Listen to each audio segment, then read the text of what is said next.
अगर आपने हमारे YouTube चैनल को अब तक सब्सक्राइब नहीं किया है तो आपको यहाँ सब्सक्राइब बटन दिख रहा है, इस पर आप क्लिक कीजिए और हमें सब्सक्राइब कर दीजिए। और साथ ही साथ इसके सामने एक नोटिफिकेशन बेल आ रहा है, इसे भी आप इनेबल कर दीजिए ताकि आपको तुरंत नोटिफिकेशन मिले जब भी हम कोई नई वीडियो अपलोड करें।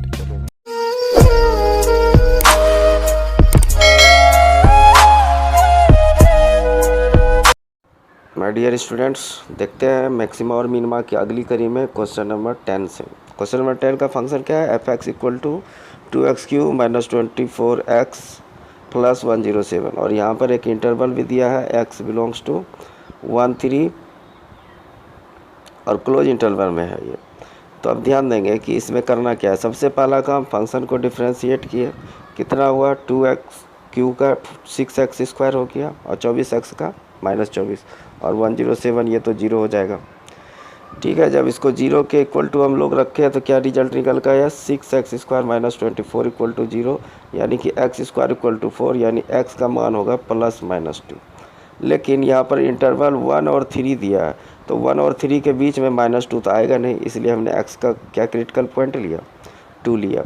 अब क्या किया? फंक्शन का डबल डिफ्रेंशिएशन किया। यहाँ देखिए, फर्स्ट डिफ्रेंशिएशन 6x² माइनस 24, इसका डबल डिफ्रेंशिएशन किए तो 12x है। जब हमने x इक्वल टू 2 रखा तो मान आया कितना? 24, जो कि ग्रेटर देन 0 है, यानी कि ये क्या मिला हमको? पॉइंट ऑफ मिनिमा मिल गया। अब हमारे पास चेक करने के लिए कौन कौन से पॉइंट है? एक तो F1 यहाँ पर है, फिर ये क्रिटिकल पॉइंट वो F2 आया और ये F3 आया। तब इसमें हम लोग देखेंगे कि किसमें सबसे ज़्यादा मान निकल रहा है। तो F1 का वैल्यू जब निकाले थे 85, F2 का जब वैल्यू निकाले 75 और F3 का वैल्यू जब निकाले थे 89, तो सबसे ज़्यादा कहाँ पर आया? x इक्वल टू 3 पर 89 वैल्यू आया है। और इस क्वेश्चन का एक और भी पार्ट है, सेकेंड कर दिया है, यहाँ पर इंटरवल चेंज हुआ है -3 से -1। तो यहाँ पर देखिए, हमने एक छोड़ा था x इक्वल टू +-2 में +2 लेके इधर चले, तो चूँकि अब हमारा इंटरवल चेंज हो गया -3 से -1, तो इसके बीच में जो है -2 एग्जिस्ट कर रहा है। तो अब हमारा क्रिटिकल पॉइंट क्या हो गया? -2। तो जब हमने -2 पे डबल डिफ्रेंशिएशन भी हमने यहाँ कर लिया है, -2 पे जब वैल्यू चेक किया तो -24, जो कि <0 आया। तो ये क्या हो गया? हमारा पॉइंट ऑफ मिनिमा हो गया। और हमको पॉइंट जी इस पॉइंट पर भी फंक्शन का वैल्यू चेक करना है। जब इस पर हमने चेक किया तो इसमें 129, 107 और 139 129, 139 और 125 आया। तो इसमें जो सबसे बड़ा मान हमको मैक्सिमम वैल्यू दोनों कंडीशन में पूछ रहा है, तो इसमें जो सबसे बड़ा मान कितना आया? 139 आया। तो इस तरह से हम लोग क्वेश्चन सोल्व करते हैं। आगे देखते हैं क्वेश्चन नंबर 11 में क्या कहता है। क्वेश्चन नंबर 11 यहाँ है आपका कि एफ एक्स इक्वल टू है x⁴ minus 62x² plus ax plus 9, और इसमें कंडीशन दिया हुआ है स्टूडेंट्स कि x इक्वल टू 1 पे फंक्शन का वैल्यू मैक्सिमम वैल्यू है, और एक इंटरवल भी दिया है 0 और 2। तो इसमें करना क्या है? इसमें थोड़ा सा लॉजिक लगाना है। लॉजिक क्या है? पहले तो हमने क्या किया? फंक्शन को डिफ्रेंशिएट कर दिया। तो फंक्शन को डिफ्रेंशिएट करने के बाद जो है हमारे पास रिजल्ट क्या है? 4x³ minus 124x plus a। अब चूँकि f' इक्वल टू 0 होता है, तो इसको मैंने जब 0 के इक्वल्स रखा तो अभी फंक्शन का वैल्यू देखिए a का मान नहीं आ रहा है, चूँकि हम अभी फंक्शन में वैल्यू नहीं रखे हैं। लेकिन यहाँ पर जो कंडीशन दिया है इसका हम लोग उपयोग करेंगे। अभी क्या कहा है ये कि यह जो x इक्वल टू 1 है, इस पर फंक्शन मैक्सिमम वैल्यू देगा। तो इसका मतलब क्या हुआ कि f'(x) जब हम लोग करेंगे एट x इक्वल टू 1, तो जो फंक्शन होगा वो क्या देगा? मैक्सिमा देगा, तभी तो मैक्सिमम वैल्यू होगा, यानी कि ये क्या होगा? <0 होगा। तो डबल डिफ्रेंशिएट किए यहाँ से इसका, तो कितना हो गया? 12x² माइनस 124 और x का तो 1 हो गया। तो इससे हमको कोई ख़ास काम नहीं है, हमको सिर्फ ये समझाना था कि इस स्थिति में क्या हुआ? फंक्शन का वैल्यू मैक्सिमम हुआ। अब चूँकि x इक्वल टू 1 पर फंक्शन का वैल्यू मैक्सिमम हो रहा है, तो इसका मतलब यह हुआ कि x इक्वल टू 1 हमारा क्रिटिकल पॉइंट है। सब में क्रिटिकल पॉइंट पर ही फंक्शन चेक कर रहे थे, तो हमने उसी कंडीशन का यूज़ किया। भाई x इक्वल टू 1 जो है एक क्रिटिकल पॉइंट है, तो f1 का जो वैल्यू है, यहाँ पर जब हमने क्रिटिकल पॉइंट पर 0 रखा है, तो f1 जो होगा, f' पे चेक करता है ना क्रिटिकल पॉइंट को, f'1 जो होगा उसका वैल्यू कितना होगा? 0 होगा। और f'1 का वैल्यू 0 हो गया, और इसका अब देखिए यहाँ पर हमने x का मान 1 रखा हुआ, तो क्या हुआ कि अब क्या हुआ, इन फंक्शन में यहाँ पर जो हम छोड़े हुए थे इसमें x का मान 1 सब्स्टिट्यूट कर देना है और आपको रिजल्ट आ जाएगा a का मान 120। तो इसमें यही लॉजिक से क्वेश्चन सॉल्व करना था। अब देखते हैं क्वेश्चन नंबर 12 क्या कहता है। क्वेश्चन नंबर 12 में कहा कि f(x) बराबर है x प्लस साइन 2x, और ये जो फंक्शन है कहा कि 0 से 2 पाई में इसका मैक्सिमम और मिनिमम दोनों वैल्यू निकालिए। तो माय डियर स्टूडेंट्स, ये क्या है कि ट्रिगोनोमेट्री फिर लग रहा है, थोड़ा सा इसमें ध्यान देना पड़ेगा। क्या है, जब हमने इसका डिफ्रेंशिएट किए तो x का 1 और साइन 2x का 2 cos 2x हो जाएगा डिफ्रेंशिएशन, ठीक है। जब हमने f(x) को 0 रखा तो 1 plus cos 2x equal to 0, और जब 2 cos 2x बराबर -1, और जब हमने cos 2x का मान निकालना चाहे थे कितना हो गया, -½ हो गया। तो अब हमको ये गौर करना है कि cos भाई माइनस कहाँ कहाँ होता है। तो देखिए, एक सेकेंड क्वाड्रेंट में होता है, एक थर्ड क्वाड्रेंट में होता है, यानी कि पाई माइनस π/3 पर और पाई प्लस π/3 पर, ये जो है कितना होगा, हाफ हो जाएगा। तो इसी कंडीशन का हम लोग यहाँ इस्तेमाल किए हैं और वही लिखा हुआ, चूँकि -½ कितना होता है, हाफ कितना होता है, cos हाफ का वैल्यू कितना है, cos π/3, तो इसलिए बोले कि पाई माइनस π/3 और पाई प्लस π/3। तो पाई माइनस π/3 से क्रिटिकल पॉइंट क्या आ गया, 2π/3, और पाई प्लस π/3 से कितना है, 4π/3। ये तो 2x का वैल्यू आ रहा था, जब हमने x का वैल्यू निकाला तो ये क्या मान हो गया, π/3, और यहाँ पर क्या हो गया, x बराबर 2π/3। तो अब हमारे पास दो क्रिटिकल पॉइंट है, x बराबर π/3 एंड x बराबर 2π/3। इस पर हम लोग को चेक करना है फंक्शन का वैल्यू। तो इसमें क्या किए कि डबल डिफरेंशिएशन फिर किए फंक्शन का। तो यहाँ पर वहाँ था आपका 1 प्लस 2 cos 2x, तो 1 का 0 और 2 तो रहा ही, कांस्टेंट है, cos 2x से 2 बाहर आएगा, और cos 2x का माइनस साइन 2x, तो रिजल्ट क्या आ गया, -4 साइन 2x। अब इस पर वैल्यू हम कहाँ पर चेक कर रहे हैं, π/3 पर पहला। तो π/3 का जैसे वैल्यू लगाया यहाँ पर, तो 2 × π/3 यानी 2π/3 हो गया। तो 2π/3 को हम लोग कैसे लिख सकते हैं, पाई माइनस π/3, पाई माइनस π/3। तो देखिए यहाँ पर पाई है और इसमें साइन पॉजिटिव होता है, इसमें साइन नेगेटिव होता है, तो इधर तो पॉजिटिव रह गया ना मान। तो ये क्या वैल्यू दिया इतना भर के, ये मान आया साइन π/3 और यहाँ -4 पहले से चल रहा है, तो वैल्यू क्या होगा, <0 होगा ना, निगेटिव हो गया ना। तो x बराबर π/3 क्या हो गया, पॉइंट ऑफ मैक्सिमा हो गया। ठीक उसी तरह से डबल डिफरेंशिएशन में जब मान x इक्वल टू 2π/3 हम रखें, तो देखिए 2π/3 का 2π/3 जब हम रखे हैं यहाँ पर मान, तो ये हमारा रिजल्ट है -4 साइन 2 × 2π/3, 2 × 2π यानी कि 4π/3। तो 4π/3 को हम कैसे लिख सकते हैं, पाई प्लस π/3, तभी तो ये 4π/3 होगा। तो यहाँ पर पाई प्लस π/3। अब मान क्या एग्जिस्ट करेगा, यहाँ पर साइन पॉजिटिव है लेकिन इसमें आके निगेटिव हो जाता है, तो यहाँ पर वैल्यू क्या आया, माइनस साइन π/3, और ये माइनस प्लस बना दिया। और जब प्लस बन गया तो आप समझ रहे हैं कि क्या निकल गया, पॉइंट ऑफ मिनिमा निकल गया। अब हमको वैल्यू चेक करना है, x इक्वल टू 2π/3 क्या हो गया, पॉइंट ऑफ मिनिमा हो गया। अब एक 4 इंटरवल हमारे पास, एक 0 और 2π दिया था, और इधर से हमारा इंटरवल क्या आ रहा है, 2π/3 और π/3। तो हम सब पे फंक्शन का वैल्यू चेक कर रहे हैं। f0 पर जब चेक करेंगे फंक्शन का वैल्यू 0 आ जाएगा। π/3 पर जब हम चेक कर रहे हैं तो π/3 प्लस साइन 2π/3, फंक्शन देख लीजिए x प्लस साइन 2x है, इसी पर वैल्यू हम रख रहे हैं। तो x के जब क्या रखेंगे, π/3 जब यहाँ पर मान है तो π/3 प्लस साइन 2π/3, तो ये क्या हुआ, π/3 प्लस साइन π/3। अब यहाँ पर क्या है कि अब पाई का मान रख दिए कितना, 3.14 अब बटा 3। तो जब हमने ऐसा किया तो यहाँ पर रिजल्ट आएगा 1.04, और साइन π/3 का मान तो हमको पता है √3/2 होगा, इसका √3 का वैल्यू रख दीजिए 1.73 अब बटा 2 कर दीजिए। तो ऐसा करने पर क्या आया रिजल्ट, 0.8 आया। तो अब हमारे पास क्या रिजल्ट आया, ये दोनों को ऐड किया तो 12 के समथिंग आ रहा है, 1.12 है। अब फिर क्या करेंगे कि हमने क्या किया, फंक्शन का वैल्यू 2π/3 पर चेक किया, तो 2π/3 plus sine 2 into 2π/, same process लगाया है। यहाँ पर पाई का मान रख दिया है, ठीक है, और उसको 3 से डिवाइड करके रिजल्ट किया है। यहाँ पर भी 1.73/2 किए हैं, रिजल्ट ये है। वैल्यू कितना आ रहा है, 1.28 के लगभग आ रहा है। उसके बाद जो है हम 2π पर वैल्यू चेक करेंगे, तो 2π प्लस साइन 2π, साइन 2π का वैल्यू 0 होता है, और 2π का मान दे दिया 3.14, वैल्यू कितना हो गया 6.28। तो ये कहानी था। अच्छा, इसमें अब देखते हैं हम लोग कि सबसे ज़्यादा मान कहाँ पर निकल रहा है। सबसे ज़्यादा मान 6.28 और सबसे कम मान 0 पर, सबसे कम मान 0 पर। तो यही हमने यहाँ पर लिखा है कि x = 0 पर निम्नतम मान है जो मान 0 है, x = 2π पर उच्चतम मान है जो कि 2π है।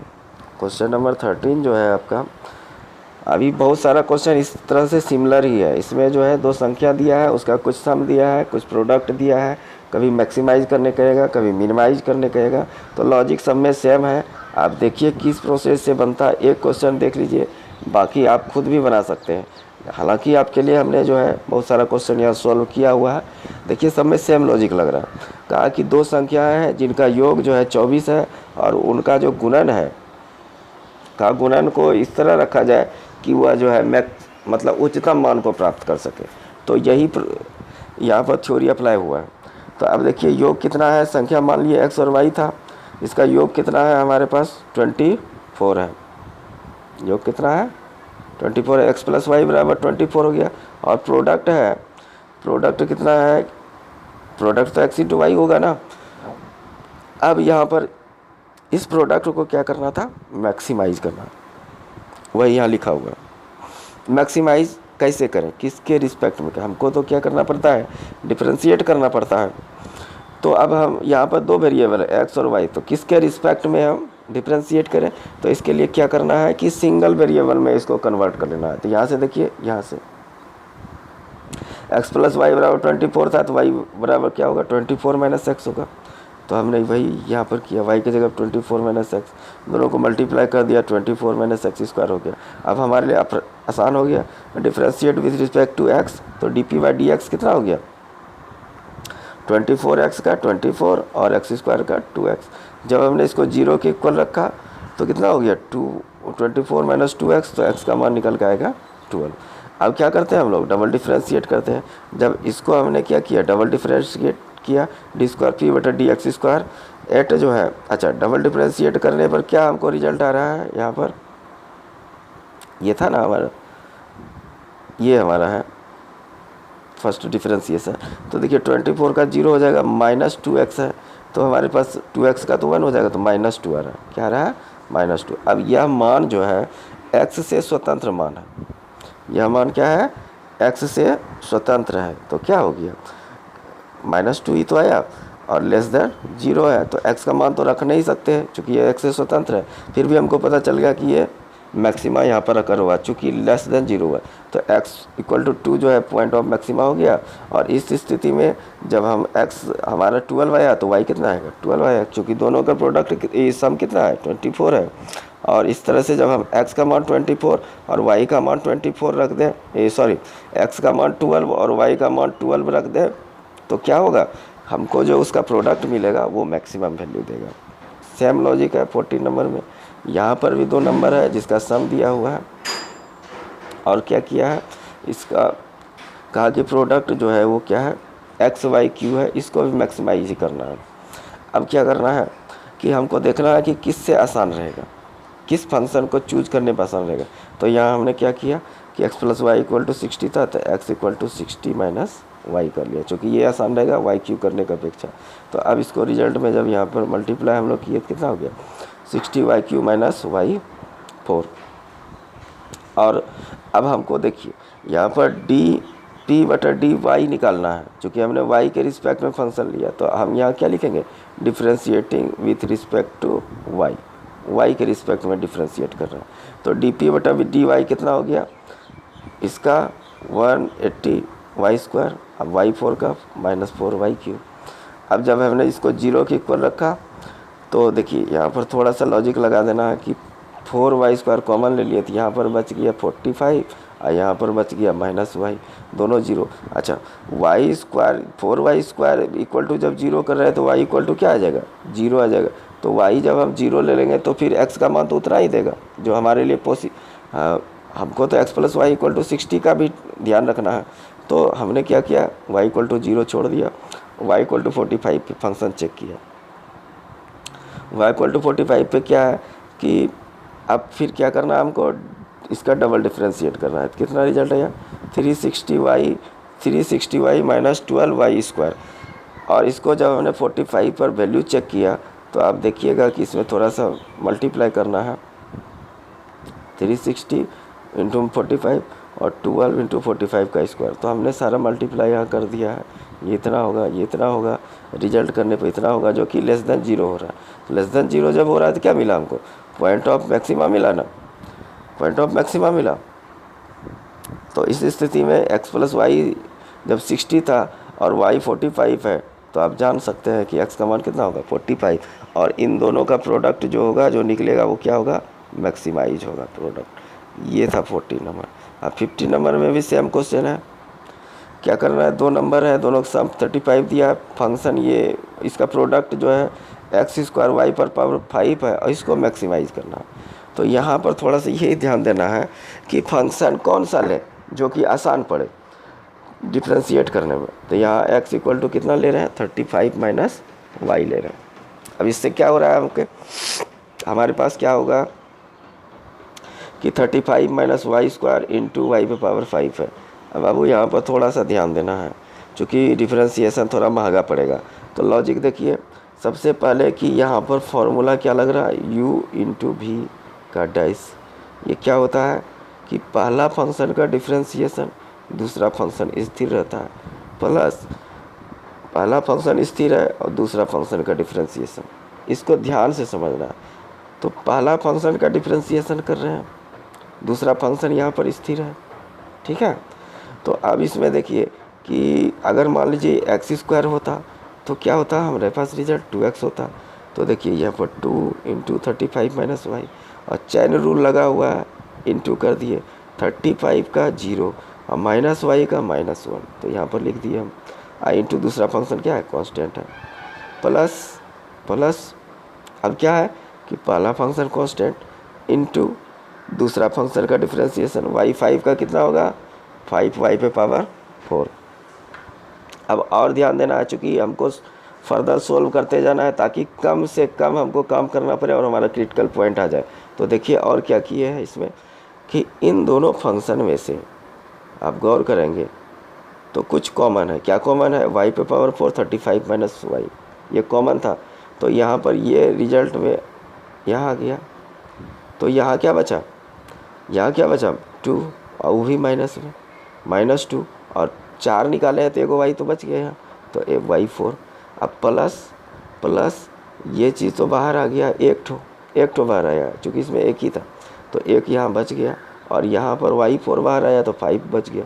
तो हमने क्या किया, सबको कैलकुलेट किया यहाँ पर, तो -2y प्लस इसको 5 से मल्टीप्लाई किया 175 - 5y, ठीक है। तो अब इसको फर्दर सॉल्व किए तो हमारे पास क्या रिजल्ट आया, ये तो यहाँ चल ही रहा था, यहाँ पर 175 - 7y आता है। इसको जब सॉल्व करेंगे आप तो हमारे पास क्रिटिकल पॉइंट क्या आया, 0 या 35 - y रखेंगे तो कितना आएगा क्रिटिकल पॉइंट 35, और या 175 - 7y रखेंगे तो क्रिटिकल पॉइंट क्या होगा। इसको अगर 0 के इक्वल रखें तो क्या होगा, 175 - 7y = 0, तो 175 = 7y, तो y का मान 175/7 जो कि 25 से डिविजिबल है। तो x का मान कितना आ गया, y का मान 25 आया। अब देखिए 0 रखेंगे तो फंक्शन का सेम वही वैल्यू हो जाएगा, रख नहीं सकते। अगर 35 रख दिए खाली y को तो कह रहा है दोनों का योग 35 है, नहीं होगा वैल्यू। और y = 24 पार्ट 25, ये सही है। तो हम चेक करेंगे y = 25 पे। अब यहाँ पर एक और कहानी देखना है, आप चाहें कि इसका डबल डिफरेंशिएट से बचने के लिए तो आप क्या कीजिए, फंक्शन को आप जो है 25 को नंबर लाइन पे लोकेट के इसका साइन चेक कर लीजिए कि प्लस है कि माइनस है, तो इससे आसान पड़ेगा। नहीं तो डबल डिफ्रेंशिएशन देखिए कितना महंगा पड़ेगा यहाँ पे। अब हमारे पास क्या था, फर्स्ट डिफ्रेंशिएशन जो है ये है। अब इसमें 3 फंक्शन है, तो 3 फंक्शन का डिफ्रेंशिएशन कैसे होता है ये हमने यहाँ बताया है कि यू भी डब्ल्यू तीनों का डिफ्रेंशिएशन डैश करना हो तो कैसे होगा, पहला फंक्शन का डिफ्रेंशिएशन दूसरा तीसरा स्थिर, दूसरा फंक्शन का डिफ्रेंशिएशन पहला दूसरा स्थिर, और तीसरा फंक्शन का डिफ्रेंशिएशन पहला दूसरा स्थिर। ये लॉजिक यहाँ पर लगाया हुआ है। तो अब सब में चेन रूल के अनुसार बना हुआ है। तो यहाँ y पर 4 का किए तो 4y3 दूसरा तीसरा स्थिर प्लस प्लस, अब पहला फंक्शन स्थिर y4 और दूसरे का किए हैं 35 माइनस वाई का तो -1 आया, चूँकि 35 का 0 -1 का 5 का -1, और तीसरा स्थिर है और फिर प्लस पहला दूसरा स्थिर है, तीसरा में देखिए 175 माइनस 7y है तो वो इसका 0 और 7 माइनस 7y क्या निकल के आएगा -7। तो इन सब को मल्टीप्लाई कर सकते थे, लेकिन हमने क्या किया, डायरेक्ट y = 25 पे इसका वैल्यू चेक किया भाई रिजल्ट क्या देगा। तो जब हमने y = सब के जगह y की जगह 25 रखा है तो देखिए क्या हो रहा था, ये टर्म 0 और ये टर्म 0 हो रहा है, और हमारे पास क्या बच रहा है, सिर्फ ये वाला टर्म बच रहा है, ये वाला टर्म तीसरा टर्म बच रहा है। तो यहाँ पर जो हमने वैल्यू रखा देखिए ये प्लस 35 में 25 घटाएंगे प्लस -7, तो देखिए ये प्लस ये माइनस बचा, तो यानी कि रिजल्ट क्या होता है, <0 होता है, यानी कि y = 25 क्या था हमारा, पॉइंट ऑफ मैक्सिमा था, और जब y 25 है तो x कितना होगा, 10 होगा। तो इस तरह के लॉजिक से निकालना है। डबल डिफरेंशिएशन से बचने के लिए आप फर्स्ट डेरिवेटिव टेस्ट को भी लगा सकते हैं, उसमें कोई दिक्कत नहीं है। अब यहाँ पर हम लोग देखें 16 में भी सेम लॉजिक है, 2 नंबर ले लिए, x + y = 16 है तो y का मान 16 - x, चूँकि इसमें किसी को भी कर सकते हैं। यहाँ पर कहा दोनों का जो सम है xq और yq है इसको मिनिमाइज़ करना है, तो किसी को भी रखें बात एक ही रहता है। तो यहाँ पर xq प्लस यहाँ पर 16 - x पर होल क्यू किए, और यहाँ पर जो है फर्स्ट डिफ्रेंशिएशन जब हमने किया ds/dx तो कितना हुआ 3x² प्लस इसका 16 - x का स्क्वायर इंटू चैन रूल लगा हुआ है 16 - x का -1 होगा। अब 3x² इसका हमने क्या किया, a - b के होल स्क्वायर पे इसको तोड़ दिया, और ये माइनस को हमने यहाँ पर माइनस मल्टीप्लाई कर दिया है, तो ये रिजल्ट फिर यहाँ पर ये रिजल्ट आएगा, और फिर -3 से मल्टीप्लाई करेंगे तो ये ऐसे निकलते चला जाएगा। हमारे पास रिजल्ट क्या बच रहा है, ये कैंसिल हो रहा है, -768 प्लस 96x, ये हमारा है फर्स्ट डिफ्रेंशिएशन। ठीक है, तो अब जब हमने इसको 0 के इक्वल रखा तो 96 = 768, x का मान 8 आया। अब हमने क्या किया, डबल डिफ्रेंशिएशन किया। अभी आपको बताए थे कि रिजल्ट क्या रहा है, ये डबल फर्स्ट डिफ्रेंशिएशन ये आ रहा है। तो जब हमने इसका डबल किया तो ये वाला 0 96 से क्या आ गया 96। तो आप देख सकते हैं कि इसमें यह जो मान है x से स्वतंत्र मान है, तो x = 8 पे क्या हो गया 96 वैल्यू आया, जो कि 0 से बड़ा है। तो 0 से जब बड़ा है तो क्या मिला, x = 8 पे पॉइंट ऑफ मिनिमा बना।